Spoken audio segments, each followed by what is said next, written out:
Mo'min musulmon birodarimizni obro'siga g'iybat orqali tajovuz qilishlikdan avvalo Alloh subhanahu va taoloning o'zi Qur'oni Karimda bir qancha oyatlarida qaytargan.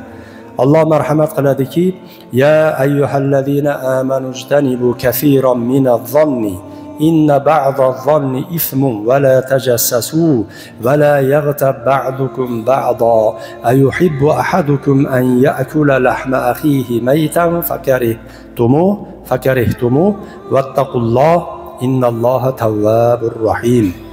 Sadaqallohul azim. Ey iymon keltirganlar, Alloh taolo mo'minlarga nido qilyaptiki: ey iymon keltirganlar, ko'p gumon qilishlikdan ehtiyot bo'linglar, saqlaningizlar. Chunki gumonlarning ba'zisi gunohdir va josuslik qilmangizlar. Odamlarning aybini oqtarishlikni tajassus deb aytilinadi. Ya'ni bir ayb ish qilarmikin, ayb gap gapirarmikin, bir narsa chiqarmikin bu odamdan deb shu aybini qidirishlikka josuslik qilish deyiladi. Va la tajassasu, josuslik qilmangizlar va ba'zingizni g'iybat qilmasin deyapti Alloh taolo. Demak, mana shu oyat bilan g'iybat dinimizda harom qilindi. Sizlardan birortangiz o'z birodarini o'lgan holida go'shtini yeyishlikni yaxshi ko'radimi deyapti. Bas buni yomon ko'rasizlar-ku deyapti Alloh taolo. Qarang, bu dahshat holat. O'z mo'min musulmon birodarini tanasi o'lik holatda turibdi. Mana shuni go'shtini kim yeydi deyapti. Kim xohlaydi deyapti. Bu juda ham yomon holat, juda ham dahshatli holat. Alloh saqlasin. G'iybatni Alloh taolo ya'ni bamisoli o'lgan mo'min birodarini go'shtini yeyishlikka tenglayapti. Alloh saqlasin. Buni yomon ko'rasizlar-ku deyapti. Fakarihtumuh vattaqulloh. Alloh taolodan qo'rqingizlar. G'iybatdan to'xtagan odam o'zi taqvoli odam deyilar ekan. G'iybat so'zidan keyin Allohdan taqvo qilinglar, Allohdan qo'rqingizlar deydi. Alloh subhanahu va taolo tavbalarni qabul qilguvchi rahimli zotdir deya marhamat qiladi.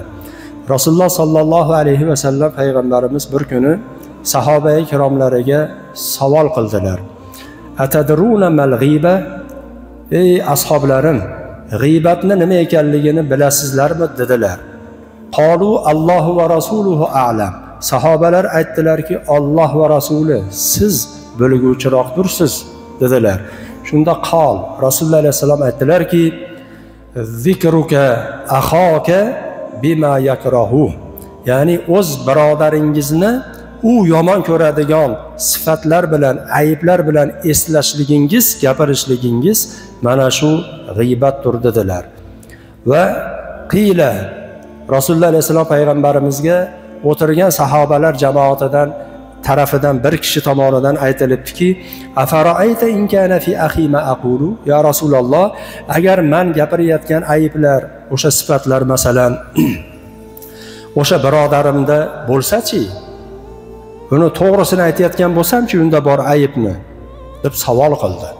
Rasululloh alayhi vasallam payg'ambarimiz marhamat qildilarki, agar sen aytayotgan sifatlar, ayblar unda bo'ladigan bo'lsa, faqat irtabtahu, san uni g'iybat qilibsan deyaptilar. Qarang, u yaxshilik sifatimi, yomonlik sifatimi bor bo'ladimi? O'shani gapirilayotganda o'sha insonda o'sha ayb, o'sha sifat bormi?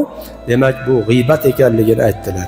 Va illam yakun fihi ma taqulu faqad bahattahu.